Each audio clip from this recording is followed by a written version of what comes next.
आरे लोकला जतज दई काज मैंने और बैकुंठ बिसरायो रे भगतन की नाना भाती नचायो रे भगतन की नाना भाती नचायो रे भगतन की।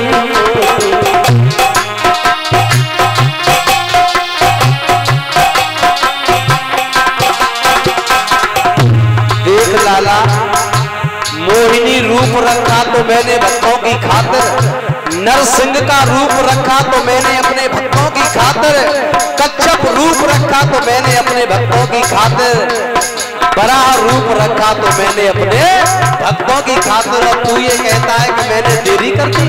नाना,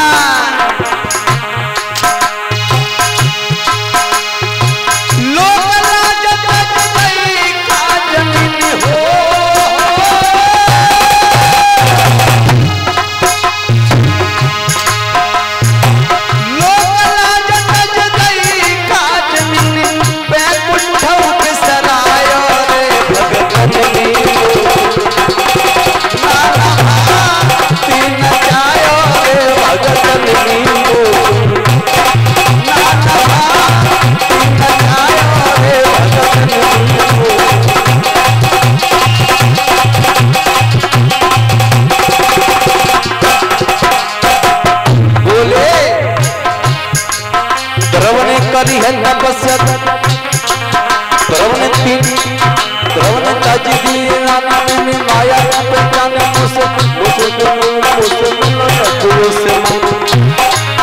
कामदेव ने बुलायो को छपर छवाया रूप वही बनाए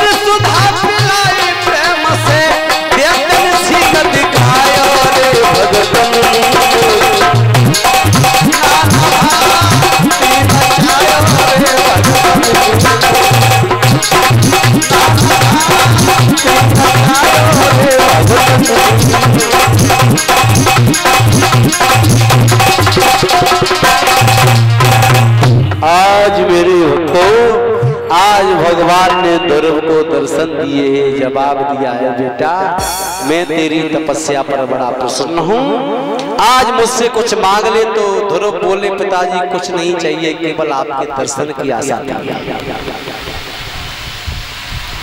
भगवान ने ध्रुव को एक लोक दिया है जो आज ध्रुव लोक के नाम से जाना जाता है।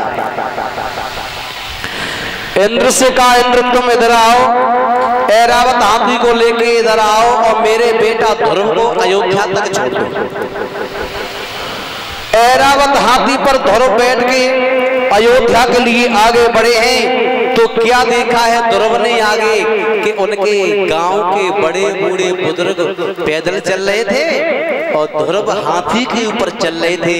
इंद्र से ध्रुव बोले भैया अपने हाथी से मुझे नीचे उतार दो, क्योंकि हमारे गांव के बड़े बूढ़े बुजुर्ग पैदल चल रहे हैं और हम एक हाथी पे, ये कहाँ का शिष्टाचार है?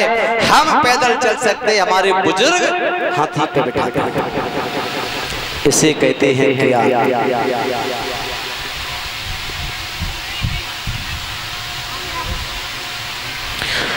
अब ध्रुव वहां से आगे बढ़े तो सबसे पहले ध्रुव परीक्षित महाराज कहाँ गए थे? परीक्षित जी ध्रुव सबसे पहले कहाँ गए थे? अपनी मौसी के दरबाजे। और मौसी के दरवाजे पे क्यों गए थे? ध्रुव को मालूम थी कि मेरी कोई ताकत नहीं थी जो भगवान को प्राप्त कर लेता। अगर मौसी मेरे गाल में तमाचा ना देती तो वो बात मुझे आज न लगती, आज भगवान के दर्शन न होते। अब ध्रुव पहुंचे, आवाज लगाई मौसी और जो मौसी ने सुना कि मेरा बेटा ध्रुव आ गया, वो तान पास से बोली महाराज ध्रुव आ गया, अब मैं कहाँ जाऊं, अब बेटा के सामने मुंह कैसे दिखाऊंगी। तो तान बाद बोले मोरी अभाग्नि पहले तूने उसे पीटा, अब ये कह रही है कि मुंह कैसे दिखाऊंगी। और ध्रुव ने जैसे ही किवाड़ खुलवाए, मैया किवाड़े खोलो, और जो किवाड़ खोले तो ध्रुव एकदम से मौसी के पैरों पे गिर पड़े। सुरुचि कहने लगी लाला मैं कितनी बड़ी अभाग्नी हूँ जो मैंने अपने लाला को इतना दुख दिया, मैंने अपने बेटा को बारे पे चाटा दिया, लाला मुझे माफ कर दे। ध्रुव कहने लगे मैया आप में और मेरी माँ में कोई फर्क नहीं है, जैसी मेरी माँ और वैसी मेरी मौसी, इस बात का मुझे दुख नहीं है। सुखदेव जी समझाने लगे। उसके बाद ध्रुव पहुंचे अपनी मैया के पास, टूटी चारपाई पे मैया लेटे हैं। आज उस मैया की रोते रोते आंखों से आंसू बहते बहते उन आंखों की रोशनी भी जा चुकी थी, आंखों से कुछ दिखाई नहीं देता था।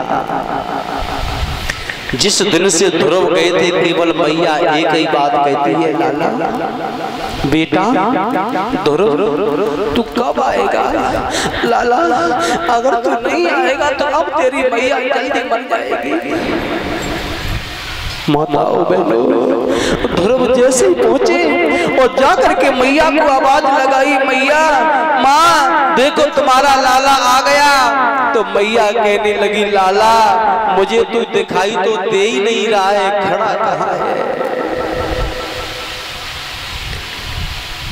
उसी समय नारद के दिए हुए मंत्र का जाप जैसे ध्रुव ने किया है, ओम नमो भगवती वासुदेवाय, और मैया सुनीति की आंखों में फूंक मारी ध्रुव ने, एकदम से मैया की आंखों में रोशनी आ जाती है। बोलिए गोविंद भगवान की। सुखदेव जी सावधान करते हैं कि हे महाराज, अब मैया सुनीति ने अपने कलेजे के टुकड़े को गोदी में उठा लिया। बोली लाला तुझे भगवान के दर्शन हो गए। बोले हाँ मैया मुझे। मैया बोली ऐसे नहीं मानूंगी, अगर मुझे भी दर्शन करा दे तब तो मैं जानूं कि तुझे दर्शन हुए हैं, कहीं तू झूठ तो नहीं बोल रहा। कितनी चालाक थी वो मैया, सोच रही है कि इस बहाने से मुझे भी दर्शन हो जाए। लेकिन मैया ने अपने लाला को गोदी में उठा के और बुरी तरीका से रो रही है। उस मैया की बहुत बड़ी शक्ति थी, ताकत थी, जो भगवान के दर्शन हो गए। जिस दिन से लाला जंगल के लिए गया था, उस मैया ने दाना अन्न पानी सब कुछ त्याग दिया था। केवल यही कहती थी लाला तू कब आएगा मेरे लाल। आज मैया बोली है,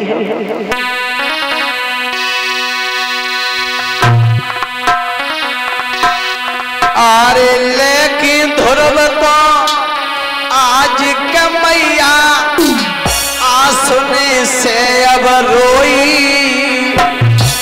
वो मैया बोली है बेटा लाला किले की ध्रुव को आज के मैया आसुन से अब रोई।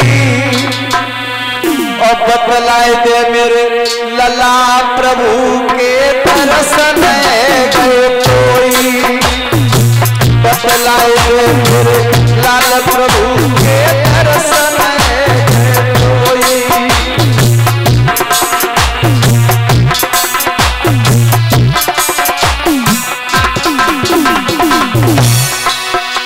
अरे दर्शन गए कोई लला मेरे दर्शन गए कोई। बतलाए दे मेरे कुमार प्रभु के दर्शन गए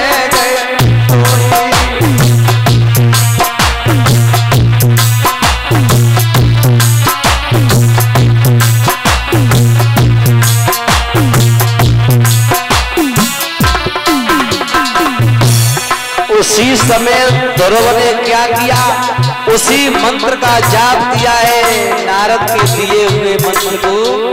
ओम नमो भगवते वासुदेवाय। एकदम से मेरे गोविंद मेरे प्रभु सामने प्रकट हो गए हैं। बोलिए भक्तवत्सल भगवान की। आज भगवान सुनीति मैया से बोले हैं, धन्य है तुझ जैसी माँ को जो ऐसे बालक को ऐसे भक्त को जन्म दे के सयाना किया, तुझे मैं प्रणाम करता हूँ। बोले हैं भगवान, अरे धन्य धन्य है माता कैसे बेटा ले जियाई, धन्य धन्य है माता कैसे लाला ले जियाई। और ये दे वरदान ध्रुव को प्रभु जी वहां से रम गए भाई, दे वरदान ध्रुव को प्रभु जी वहां से रम गए भाई।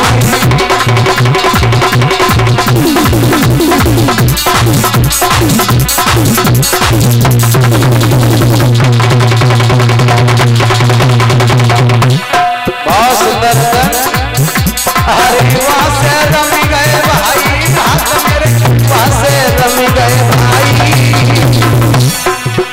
अरे तो वरदान धर्म को प्रभु जी वहां से रम गए भाई।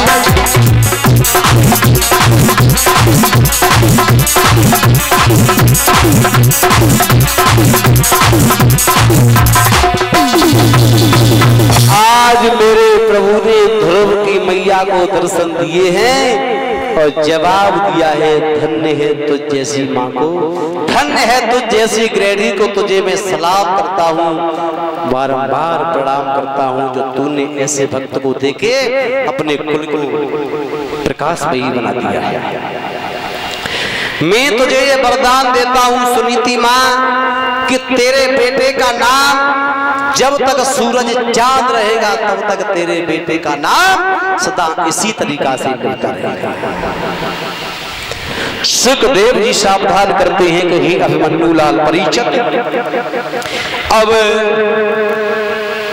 आज इस तरीका से भगवान दर्शन दे के वहां से अंतर ध्यान होते हैं।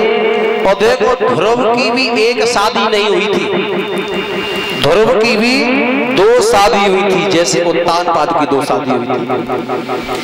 ध्रुव की दो पत्नी थी, पहली पत्नी थी भ्रमी जो सुषमार प्रजापति की कन्या थी। भ्रमी से दो पुत्र हुए थे, कल्प और वत्सर, और दूसरी जो इला थी जो वायु की कन्या, उससे दो पुत्र हुए हैं, उत्कल और कन्या रत्न। सबसे बड़ी बेटा थी उत्कल।